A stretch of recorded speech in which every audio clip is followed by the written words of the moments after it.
Let me start by saying that there have been many academic papers written about the meaning of the original 1933 King Kong. I know this because I wrote some of them when I was a film student. In the course of my research, I read everything that other people had written. One person argued that the wall on Skull Island symbolized Wall Street. Kong's fall from the Empire State Building represented the stock market crash of 1929. Another saw Kong's capture as symbolic of the capture of black slaves, his suffering as the suffering of all African Americans. To me, King Kong 1933 was more interesting as an example of what we would now call postmodern deconstruction. The original King Kong is a film about itself that reveals the process of its own construction. It's a film about a filmmaker who set out to make a film about a giant gorilla named Kong that would be a tragedy with the same theme as the film we're watching now. Do you know what I mean? But when I wrote that King Kong article in 33, I was bothered by the fact that no one seemed to have bothered to write an article about the 1976 remake. I promised myself that one day I would think about it, so for better or worse, here's the deal. A thorough analysis of King Kong 1976. Now sit back and open your eyes. In 1976, after seeing the King Kong remake, a reviewer predicted that the film would eventually be studied in minor film circles. Whether that ever came to pass, I don't know.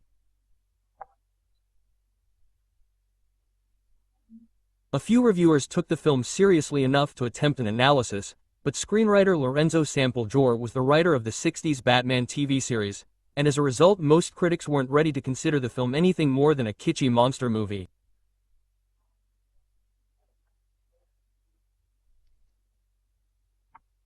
However, Sample Jr. had also written the screenplay for the 1968 art house film Sweet Poison directed by Noel Black, a film that won the New York Film Critics Award for Best Screenplay of the Year.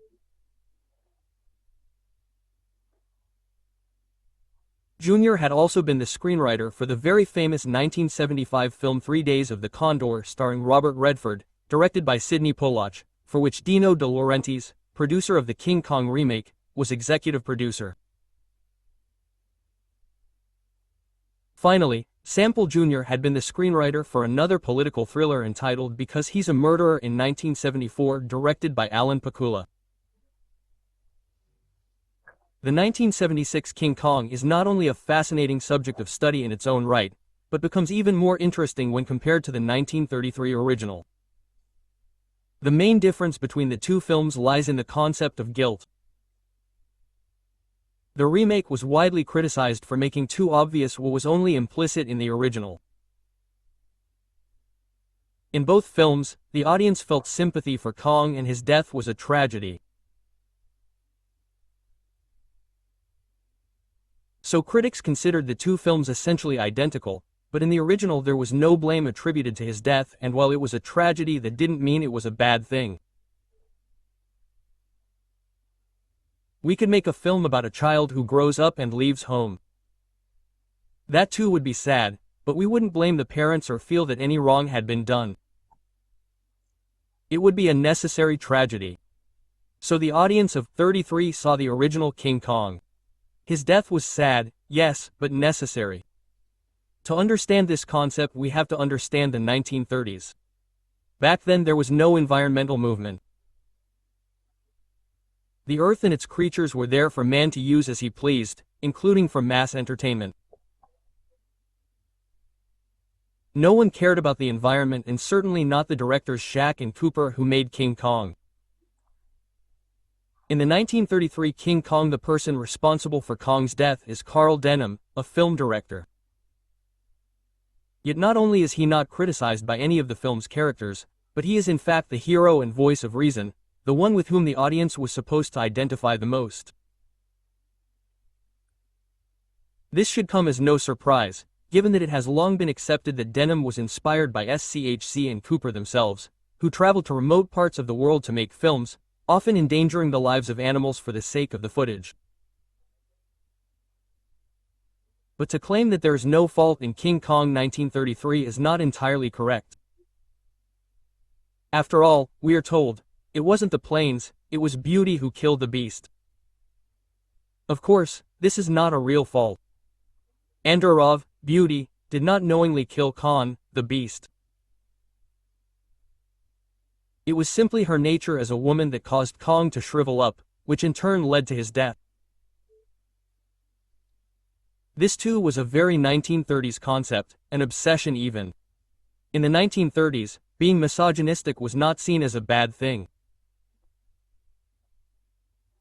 The very term misogynist was used with pride, simply referring to someone who had no interest in women, because it was widely believed that falling in love meant losing one's masculinity.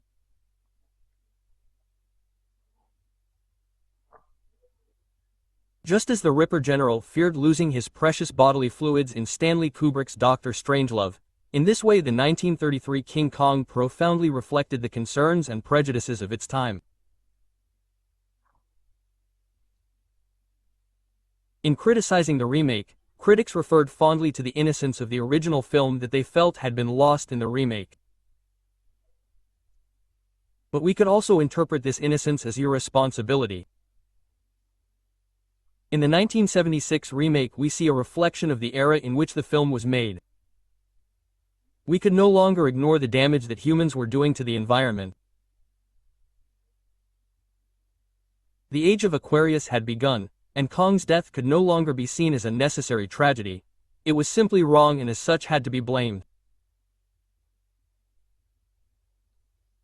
In the remake, Fred Wilson, an oil company executive, takes over from Carl Denham. But while Denham was the hero in the original, Wilson is very much the villain here. He is responsible for Kong's capture and death, and so he takes full responsibility for it. At the same time, the film is not prepared to let it slide. While in the original Kong was a violent creature who caused senseless chaos wherever he set foot, in the remake he only causes death when forced into a fight.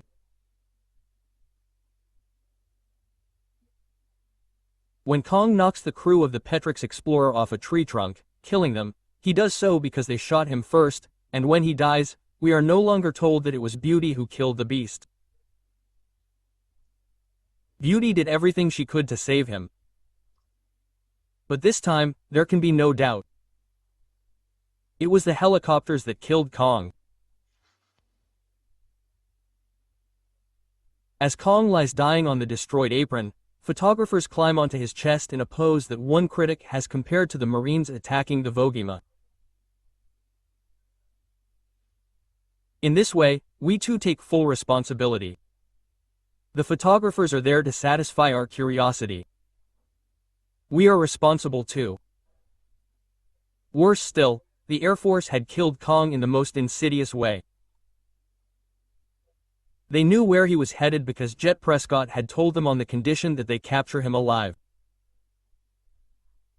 Having promised to do so, it is clear that they never intended to do anything other than kill the giant ape.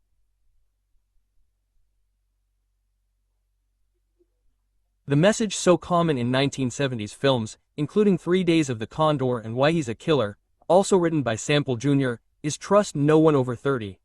So King Kong 76 had something the original lacked, a conscience.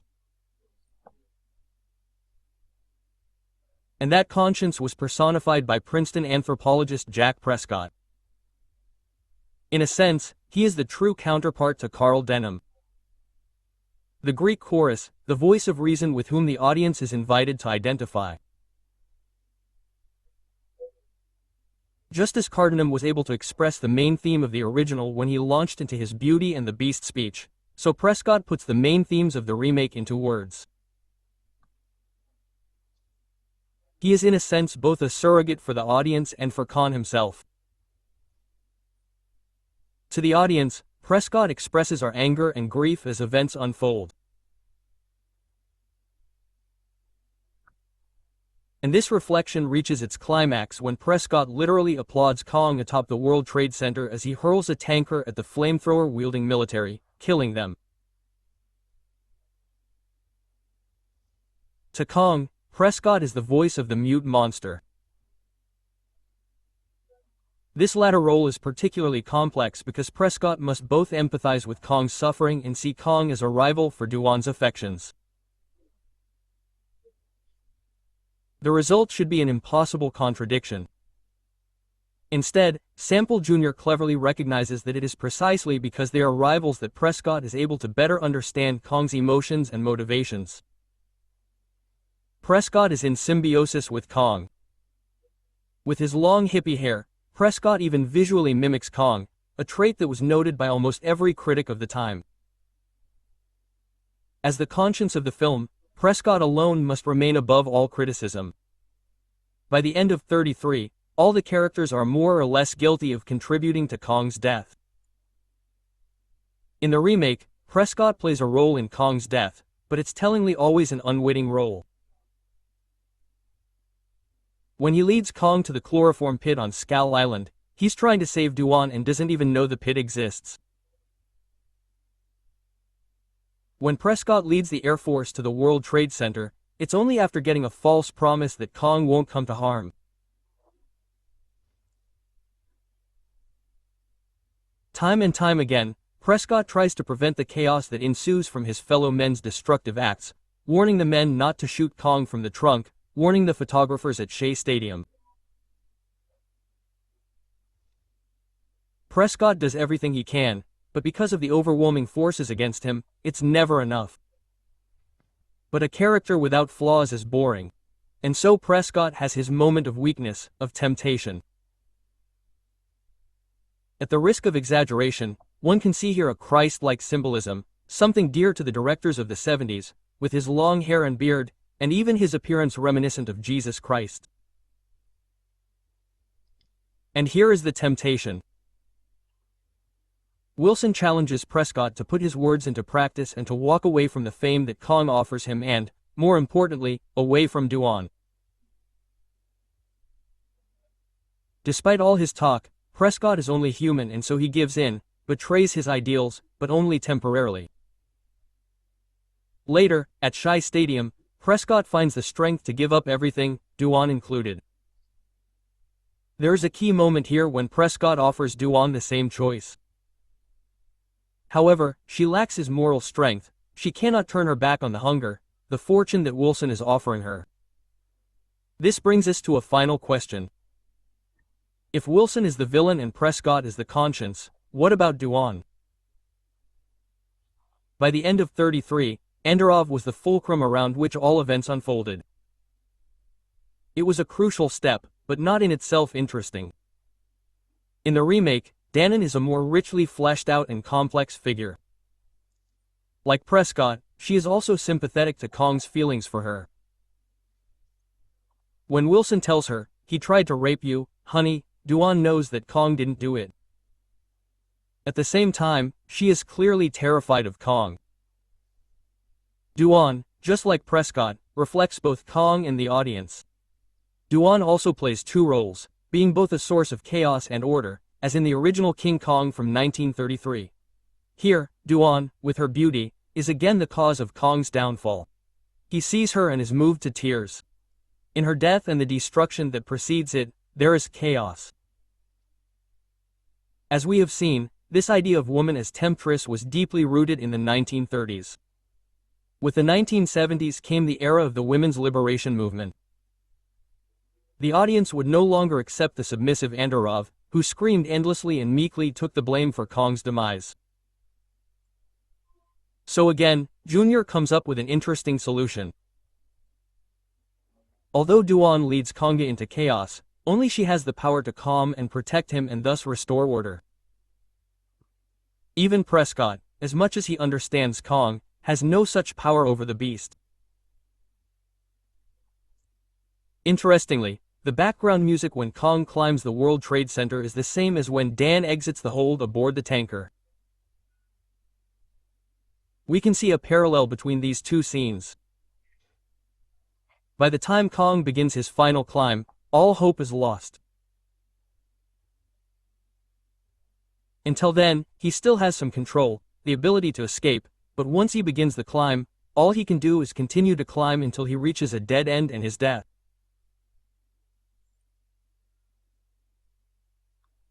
Likewise, until the moment Dwan exits the tanker, he still has some control over events, over Kong, and over those who would harm him.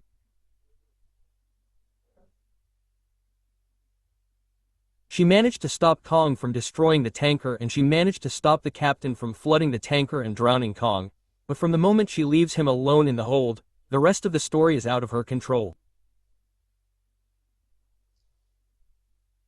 Dwan doesn't see Kong again until Shy Stadium, and when Kong begins her final rampage, he doesn't listen to her. Dwan is helpless, and her lack of control is most evident in the climax. After falling back into the hold, with a glance, Dwan managed to get Kong to let her go. But at the top of the World Trade Center, even though she screams, "Cling to me," he is deaf to her cries. Dwan gave up her power of control when she left Kong in the hold of the tanker. When we first meet Dwan, she is barely alive in a lifeboat afloat after the yacht she was on exploded. Here she is exactly the same as Andorov. She is a woman at the lowest point of her life, penniless, with no hope for the future. Yet there is a significant difference. While Andorov wore tattered clothes, Dwan wore an expensive evening gown. This expresses another theme of King Kong 76, the illusory nature of wealth and fame. Again, this theme is largely a product of the time in which the film was made. In 1976, the United States was in the midst of a severe recession. When the film's producer Dino De Laurentiis asked for a giant statue of King Kong to be erected in Times Square, the mayor of New York agreed, stating, "In the current crisis, anything that contributes vitality and enthusiasm is welcome." As hard as it is to believe today, Hollywood firmly believed that cinema would disappear within a few years. Despair hung everywhere, and the result was a cynical suspicion of everything Hollywood had once promised. King Kong 76 is very much about that broken promise. While Kong represents the environment, he also represents the promise of hunger and fortune. When we meet her, Dwan has already wasted her life chasing fame. Having abandoned the drift, she is found with her expensive dress, so beautiful that the sailors comment, "It would take a reckless sailor to throw that overboard." Yet the dress is part of the illusion, a dress given to her by Harry, who had promised to make her a star. We can imagine that Harry was lying. Despite appearances, Dwan is as destitute as any woman in the breadline in the 1930s, and he had been since long before the yacht exploded. For Dwan, her entire life has been a pursuit of fame.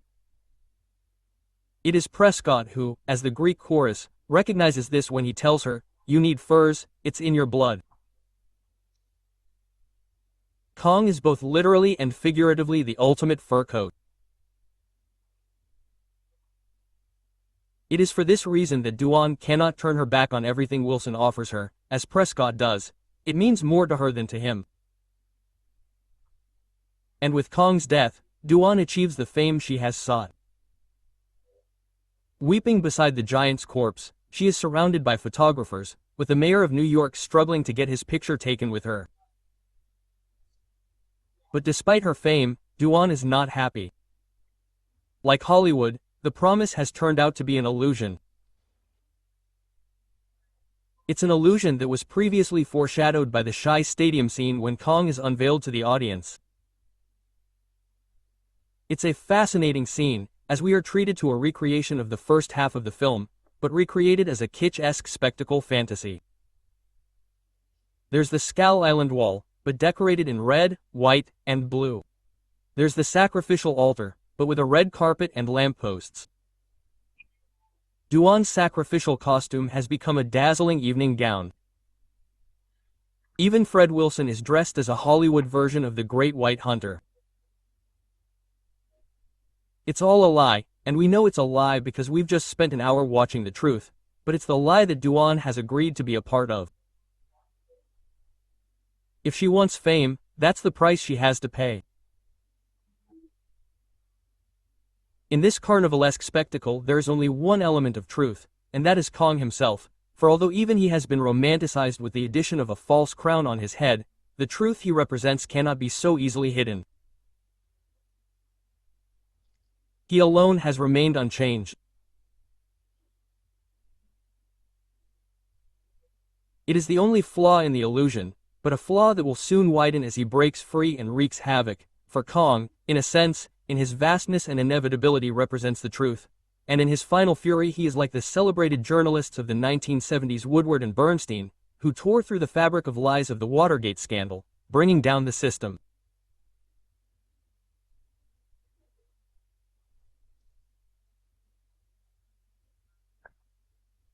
Few critics have considered the 1976 King Kong as anything other than a camp and mindless film, but I think Lorenzo Semple Jr. was a very thoughtful screenwriter, and in King Kong he has created a profound film despite its humorism.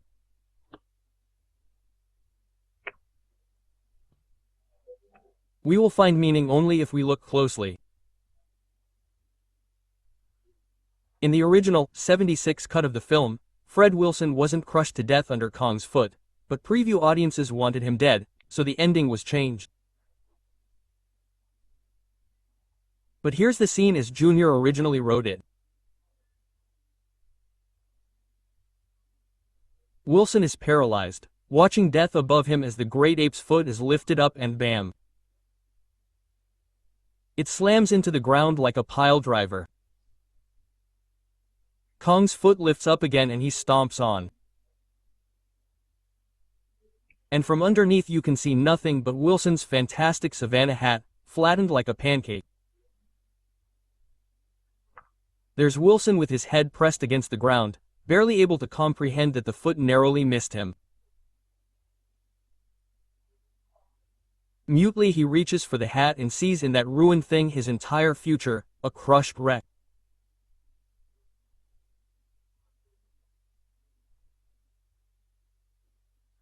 It's a subtly symbolic scene, obviously a bit too symbolic for the audience, but as we've seen, King Kong in '76 was all about appearances, illusion versus truth, and so it was certainly fitting that in Spiel Jr.'s original version, for Fred Wilson, a crushed hat represented a fate more terrible than death itself.